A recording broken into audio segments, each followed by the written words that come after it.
고린도전서 14장 26절 40절 말씀 가지고 품 있고 질서 있는 교회, 이런 제목으로 은혜를 받겠습니다.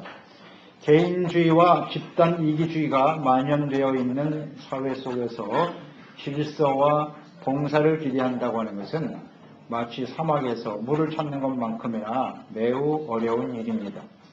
그러나 질서란 일시적인 자신의 욕구를 자제함으로써 모두에게, 공동체 모두에게 유익을 주는 일입니다. 미국에 있는 아마즈나 사막을 가로질러 가면 사막 중간쯤 좁은 길 옆에 물 펌프가 하나 있다고 합니다. 행인들은 목이 타서 반가움에 펌프의 손잡이를 잡고 물을 푸려고 할 때 그 손잡이에 깡통이 하나 달려있는데 그 속에는 다음과 같은 안내문이 들어있다고 합니다. 이 펌프에 물을 붓고 펌프질만 하면 물이 틀림없이 나옵니다. 이 땅 밑에 샘에는 언제나 물이 흐릅니다. 펌프 옆에 있는 바위 밑 곁에 그곳을 파면 큰 병에 물이 가득 담겨 있는 것을 발견하게 될 것입니다. 그 물을 먼저 펌프에 붓고 펌프질을 하면 물을 얻을 수가 있습니다. 얼마든지 필요한 물을 얻을 수 있습니다. 그리고 펌프질을 끝내고 물을 마신 후에는 반드시 그 병에 물을 가득 채우고 뚜껑을 닫고 다시 땅을 파서 그곳에 묻어 두시기를 바랍니다. 다음에 오는 사람들을 위해서, 그리고 추신, 목이 마르다고 해서 병의 물을 먼저 조금이라도 마시게 되면 펌프에서 물을 얻을 수 없을 것입니다. 조금이라도 먹으면 안 됩니다. 당신의 목을 죽일 수 있을지 모르지만 그 뒤에 오는 사람들은 이 펌프에서 다시는 물을 얻을 수 없을 것입니다. 라고 기록되어 있답니다. 이처럼 질서와 약속을 지키는 일은 자기 자신뿐만 아니라 모든 사람들에게 유익을 주는 일입니다. 교회 안에는 서로 다른 은사를 가진 사람들이, 또 믿음의 정도가 다른 사람들이 함께 모여서 주님을 섬기고 있습니다. 그렇기 때문에 반드시 질서와 약속이 지켜져야만 합니다. 당시 고린도 교회는 은사를 받은 성도들이 각자의 은사를 무질서하게 사용함으로써 교회가 갈등과 다툼과 혼란 속에 있었습니다. 오늘날 교회도 마찬가지입니다. 은사를 무질서하게 사용함으로써 끊임없이 갈등과 혼란을 겪고 있습니다. 서로 다른 은사를 가진 사람들, 혹은 믿음의 정도가 다른 사람들이 모여있는 이 지체들이 어떻게 섬겨야 모두에게 유익이 되고 품이 있고 질서 있는 교회를 세울 수 있을까요? 그 첫째는, 은사는 교회와 모든 지체들에게 덕을 세우는 목적으로만 사용되어져야 합니다. 26절에 말씀합니다. 그런즉 형제들아 어찌할까? 너희가 모일 때 각각 찬송시도 있고 가르치는 말씀도 있으며 계시도 있으며 방언도 있으며 통역함도 있나니 모든 것을 덕을 세우기 위하여 하라. 당시 고린도 교회의 예배는 서로 다른 은사를 가진 지체들이 각각 자기 나름대로 찬송도 하고 말씀도 선포하고 예언도 하고 방언과 통역 등이 무질서하게 나타나고 있었습니다. 그런 모습을 불신자들이 보았을 때 무슨 신비한 종교 집단, 알아들을 수 없는 말을 하는 이상한 집단으로 보았을 것입니다. 고린도 교회는 각자가 동시에 이렇게 무질서하게 자신이 가진 은사들을 나타내고 있었습니다. 교만하고 또 과장되어 있고 자기 위주, 영적인 우월감이 만연하고 있었습니다. 그 교회 안에 지체들 간에는 사랑이나 존중, 겸손, 일치, 덕을 세우려고 하는 모습을 찾아볼 수 없었습니다. 사랑이 동기가 되지 않는 그 어떤 은사도 교회와 공동체에게 유익을 주지 못한다고 했습니다. 사랑이 동기되지 않는 은사는 반드시 성도들 간에 교회 안에서 갈등을 일으키고 혼란스럽게 만들어가는 것입니다. 은사를 주신 목적에 충실해야만 합니다. 은사는 각자의 자신을 나타내거나 자랑하라고 주신 것이 아닙니다. 서로 누가 우월한가 이것을 비교하기 위해서 주신 것도 아닙니다. 은사는 교회와 지체들에게 덕을 세우기 위해서 하나님께서 주신 영적인 선물인 것입니다. 덕이라고 하는 것은 상대방을 세워주는 겁니다. 믿음이 연약한 성도들을 바르게 세워주는 것이 덕을 세우는 일입니다. 교회 안에서 겸손하게 서로 연합하여 하나됨을 이루도록 질서 가운데 교회의 공동체를 이롭게 하는 일을 위해서 하나님께서는 성령의 은사를 지체들에게 나누어 주신 것입니다. 따라서 덕을 세우는 일이라고 하는 것은 이기주의, 즉 자기 중심적인 삶을 버리고 이웃을 이롭게 하는 이타적인 삶의 실천인 것입니다. 성령의 은사는 교회와 지체들을 섬기라고 주시는 하나님의 영적인 선물이기 때문에 철저히 이타적이고 섬기는 일에 헌신할 때 덕을 바르게 세워갈 수 있는 것입니다. 인생을 비참하게 사는 방법이라는 제목의 글을 제가 읽어보았습니다. 인생을 비참하게 사는 방법. 잠시 소개해드리면 이와 같습니다. 첫째, 언제나 당신 자신만을 생각하라. 어떤 사람을 만나든 신경 쓰지 말고 자신의 이야기만 하라. 모든 것을 나에게 초점을 맞추고 되도록 자주 나라는 말을 사용하라. 상대방의 의견을 들어도 자신의 이야기를 멈추지 말라. 남들이 자신을 인정해 주기를 바라라. 자신을 비판하는 자들을 용서하지 말라. 나보다 잘난 사람이 있으면 시기하고 질투하라. 누가 무슨 말을 해도 절대로 듣지 마라. 남을 믿지 말고 너 자신만을 믿어라. 모든 일에 당신의 의견이 받아들여지게 하라. 남에게 칭찬받기를 즐겨라. 당신 자신을 제일 사랑하라. 철저히 이기주의자가 되어라. 이것이 인생을 비참하게 살아가는 방법이랍니다. 상당히 공감이 가는 말씀입니다. 자기 자신의 능력을 과시하고 자랑하는 이기주의적인 삶을 버리고 공동체와 다른 사람을 섬기며 덕을 세우는 일에 헌신하는 지체들이 모여있는 교회가 품위 있는 교회고 질서 있는 교회입니다. 두 번째는 질서를 지키고 화평한 예배가 되도록 해야 합니다. 교회의 예배는 서로 다른 은사를 가진 사람들이 모여서 함께 드리는 것이기 때문에 반드시 질서가 있어야 하는 것입니다. 당시 고린도 교회는 예배 시간에 이렇게 방언하는 자들과 예언하는 자들이 무질서하게 중구난방으로 드려지고 있었습니다. 교회 예배는 반드시 질서 있게 예배를 드려야 그게 하나님께 영광이 되는 것입니다. 성도들에게도 은혜가 되는 것이죠. 그래서 오늘 본문 말씀에 보면 이 예배 질서를 바르게 세워놓았습니다. 그 첫째, 방언을 하는 경우에 질서가 필요하다. 27절에 만일 누가 방언으로 말을 하거든 두 사람이나 많아야 세 사람이 처리를 따라하고 한 사람이 통역할 것이요. 이게 하나님이 세운 질서입니다. 두 사람 또는 세 사람 정도만 하도록 하라. 모든 사람이 다 방언을 말할 수 있습니다. 그러나 하나님 앞에 교회에서 정식으로 예배를 드려줄 때는 세 사람만 하라는 거예요. 여기서 이 말하는 방언은 개인 기도가 아니라 공중 예배 시간에 이 방언을 가지고 기도하거나 말하는 것을 의미하는 것이에요. 그리고 반드시 차라리를 따라서 하라고 그랬습니다. 그리고 한 사람이 그 방언에 대해서 통역을 하라고 되어 있습니다. 만일 통역자가 없으면 방언은 지체들에게 유익을 주지 못하기 때문에 알아듣지 못하니까 삼가라 그랬습니다. 예배 시간에는 28절에 말씀합니다. 만일 통역자가 없으면 교회에서는 잠잠하고 자기와 하나님께 말할 것이요. 통역이 없는 경우 방언은 회중 예배 시간이 아닌 개인적인 기도 시간에 하나님과 하라는 것입니다. 그게 옳습니다. 방언의 은사는 성령님께서 주시는 은사죠.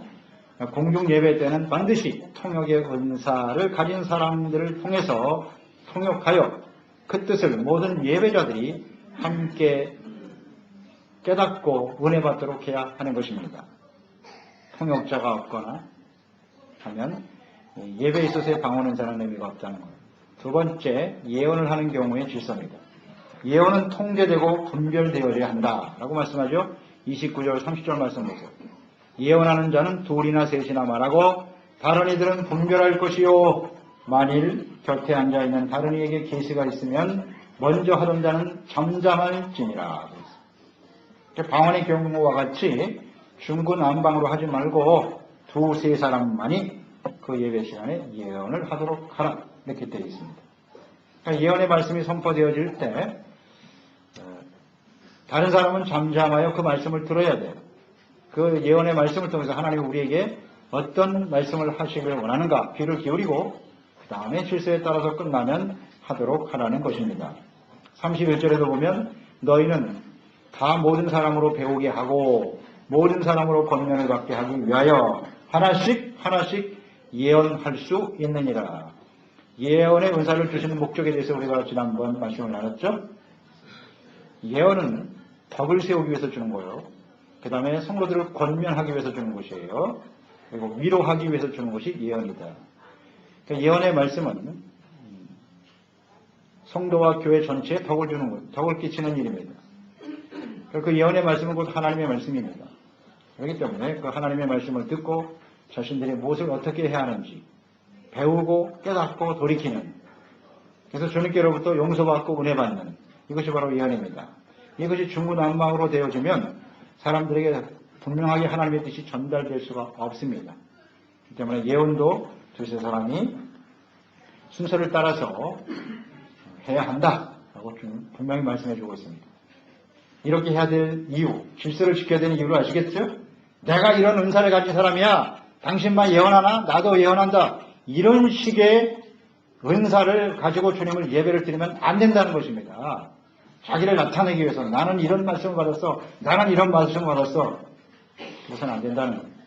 언제든지 성도들에게 배우게 하고 덕을 끼치고 그 말씀을 통한 하나님의 뜻을 바르게 우리가 함께 은혜 받기 위해서 하는 것이 은사입니다. 그리고 32절 33절에 보면 예언하는 자들의 영은 예언하는 자들에게 제재를 받는다 이렇게 되어 있습니다.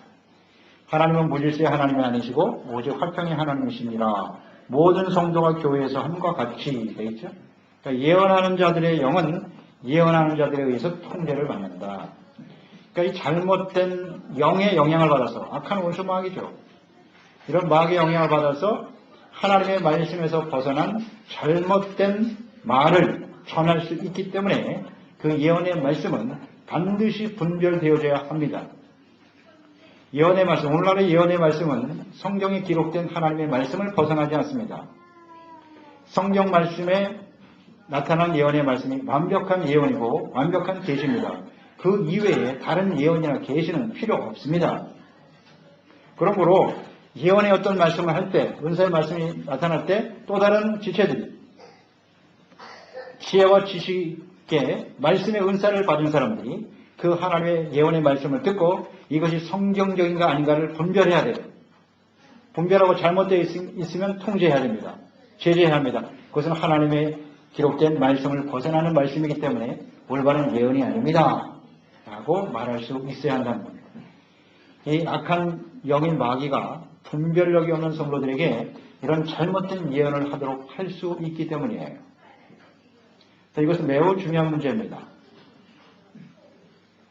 이 하나님의 잘못된 예언의 말씀을 말씀이 아닌 다른 예언이라고 말하면 그것은 많은 사람들을 잘못된 길로 이끌어갈 수 있고요. 거기서 이단이 생겨나는 겁니다. 하나님의 말씀이 아닌 다른 예언을 받았다. 이걸 분별하고 확실하게 정리해 줄 수 있어야 합니다. 자, 오늘날 예배의 경우에 이 예언의 은사는 어떻게 나타나느냐? 하나님의 말씀을 증거하는 목회자에게 예언의 은사와 말씀의 은사가 주어져서 하나님의 말씀을 선포하는 것입니다. 그러니까 오늘 우리가 예배 드릴 때 하나님의 말씀을 듣지 않습니까? 이 말씀을 주의종을 통해서 선포되는 말씀이 곧 하나님이 우리에게 주시는 말씀이다. 예언의 말씀으로 받아야 된다는 거예요. 이건 분별력이 없는 사람이 함부로 말씀을 전하면 안 된다는 것입니다. 성경에 대해서 제대로 알지도 못하는 사람들이 하나님의 말씀을 전하게 되면 잘못된 진리를 전할 수 있기 때문에 조심해야 되겠죠. 그래서 오늘날 예배의 순서가 바로 이러한 말씀에 근거하여 짜여진 것이에요. 오늘날도 성령의 인도하심을 따라 예배를 드린다고 하면서 중구난방으로 하는 그런 예배를 드리는 사람들도 있어요. 그런 교회도 있고 그런 예배들이 얼마든지 있어요. 지금도 얼마나 정신이 없는지 몰라 예배 드리면 이쪽에서 어떤 사람이 방언을 하고 무슨 예언을 하고 어떤 사람 휙 하면 또 쓰러져가지고 이쪽에서 깔깔대고 웃고 있고 이게 무슨 이런 식의 예배는 드려서는 안 된다고 분명히 말씀해주고 있잖아요. 덕을 끼쳐요. 어떤 사람은 뭐 은혜 받았고 쓰러져갖고 웃고 있어서 나는 쓰러졌으니까 은혜 받았어. 이러면 안 돼요. 하나님의 말씀대로 질서에 따라서 바르게 하나님을 예배하고 섬기는 것이 맞습니다.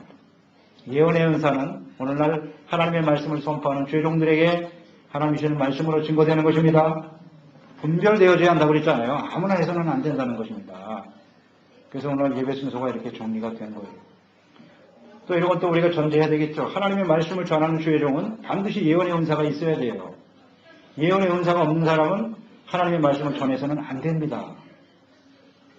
즉 하나님의 말씀을 제대로 이해하고 깨닫지 못하는, 그러니까 지혜와 지식의 말씀의 은사는, 예언의 은사는 하나님의 말씀을 전하는 죄종들에게는 필수적인 은사예요. 그것이 없는 사람이 죄종이 될 수 없어요. 저는 확신합니다.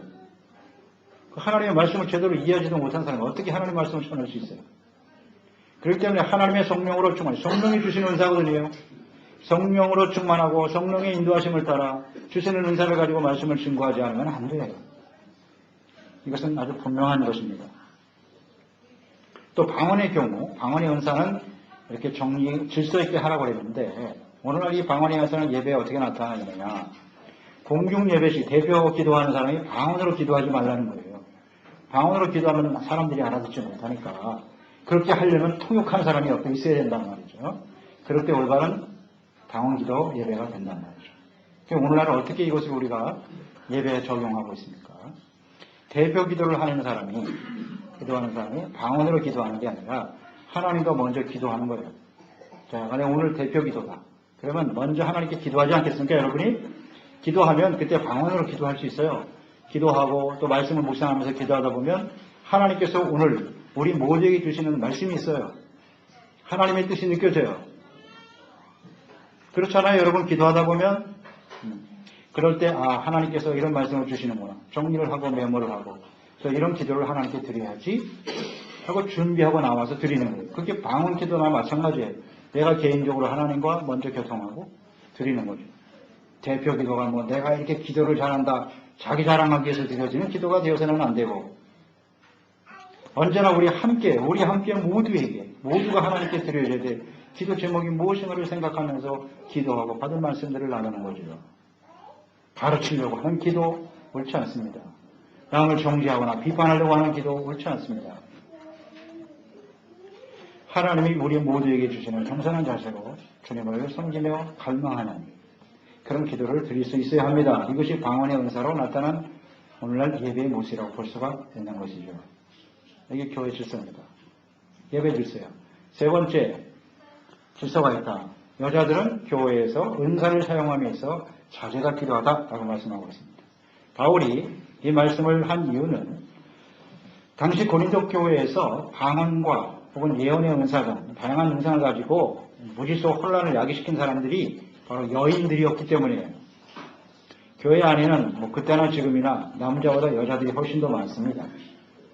여자들도 이런 은사를 받아서 예배에 참여하게 되는데 덕을 세우고 질서를 지켜 화평케 하도록 절제하는 것이 필요하다. 이렇게 말씀하고 있는 것입니다.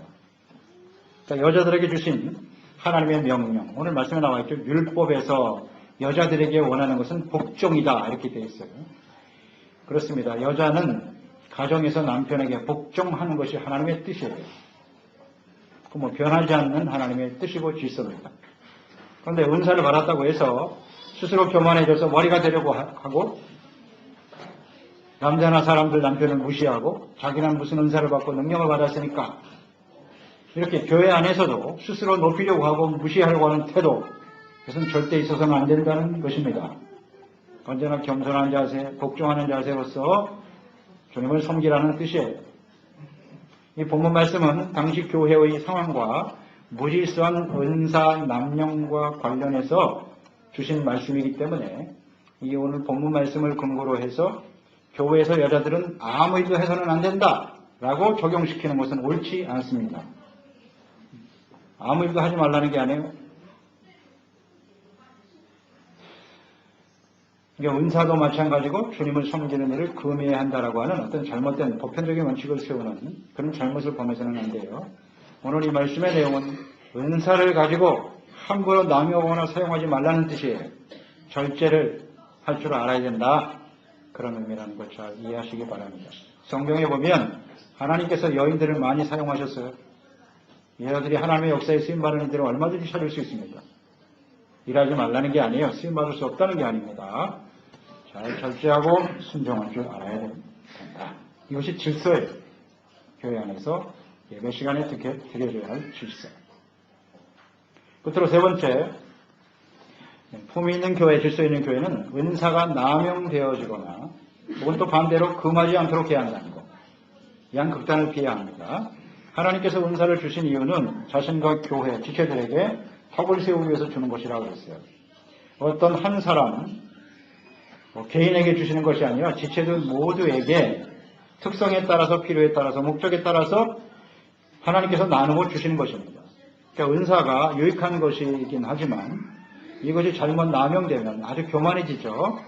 교만하고 남용되어지거나 혼란을 야기하거나 아니면 아예 금지시켜버리는 이것은 옳지 않다라고 분명히 말씀하고 있습니다. 36절 말씀 보시면 하나님의 말씀이 너희로부터 난 것이냐 또는 너희에게만 임한 것이냐 라고 말씀하고 있죠. 그러니까 자신에게만 하나님이 말씀하셨다. 다만이 특별한 무슨 예언과 계시를 받았다. 자신의 은사만이 하나님이 주신 것이고 다른 사람들의 예언이나 다른 사람들이 말하는 무슨 섬김이나 은사는 옳지 않다. 이런 식으로 정죄하려고 하는 이것을 조심하라는 것입니다. 이런 교만한 생각을 버려야 돼요. 이것을 조심하라고 말씀하고 있잖아요. 내게 주신 말씀만이 진리고 나만이 받은 은사가 진짜 은사고 대단히 위험한 생각이죠. 하나님께서 다른 사람은 알지도 못하는 무슨 특별한 진리와 깨달음을 자신에게 주셨다라고 생각하는 일. 매우 위험한 생각입니다. 이런 사람은 어떤 모습으로 나타날까요? 교만해지죠. 교만해집니다. 그리고 교만은 또 무엇으로 나타나요? 비판합니다. 다른 사람을 비판하게 돼요. 내가 받은 것만 진리니까. 내가 받은 말씀은 진짜 말씀이라고 생각하니까 다른 사람은 비판하게 돼 있어요. 그리고 비난하죠. 그 다음에 분열을 조장합니다. 결국은 이단이죠. 나눠지는 거예요. 그래서 이단이 생기는 거예요. 그러니까 자신이 다른 사람들보다 더 영적이라고 생각하는 거예요. 자신이 받은 무슨 은사와 능력만이 대단한 것이다. 이것이 문제입니다. 지금 이단들 보세요. 이단이 다 다른 사람들이 아니에요. 처음은 비슷한데 끝이 다른 거예요. 다 하나님에 대해서 얘기해요.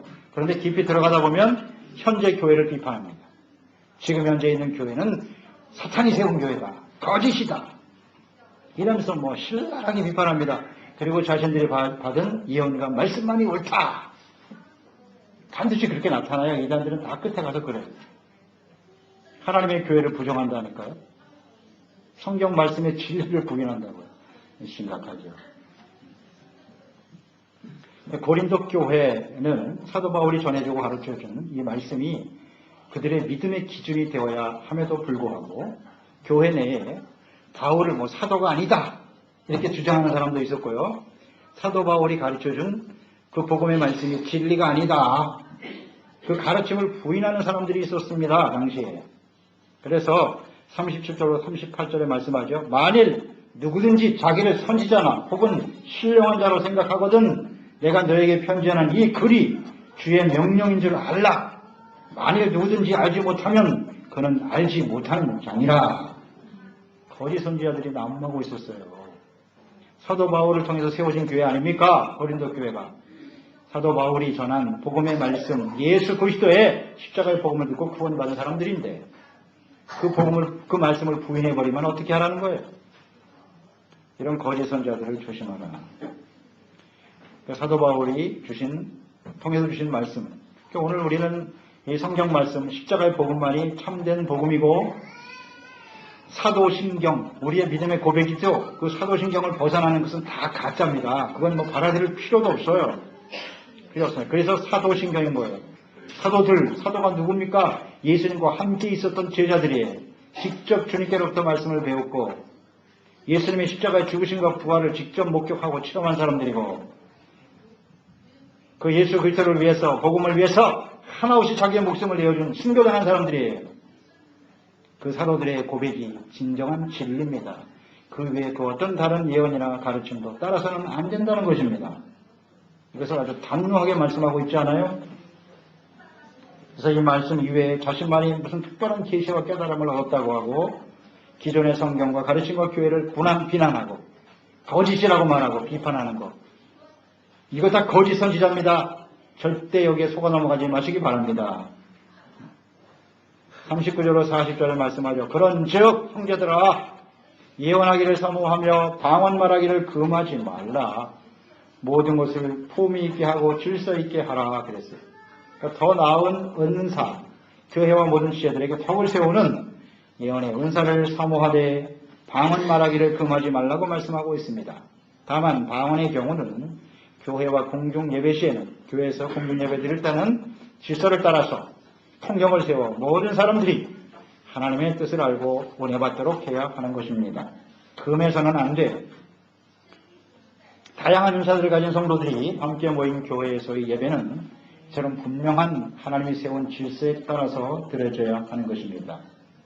그렇다고 해서 그 예배가 너무 형식적인 틀에 얽매여 성령님의 역사하심을 차단하고 냉랭하고 형식적인 예배가 되도록 해서는 안 되는 것이에요. 어떤 형식은 이때 그 형식은 질서죠. 하나님이 세운 질서에 따라서 성령의 인도하심을 따라 다른 예배를 드리도록 해야지 형식과 틀이 성령의 역사보다 앞서가는 그런 일이 있어서는 안 된다 하는 것을 우리는 잘 생각해야 합니다. 그러니까 예언의 말씀과 기도와 찬송, 또 회개와 용서의 기쁨, 그 감사하는 마음으로 헌신하면서 하나님께 영광이 되고 모든 지체들에 관해 화평이 넘치는 이런 예배를 드리는 교회가 품위 있고 질서 있는 교회입니다. 그런 예배가 하나님을 기쁘시게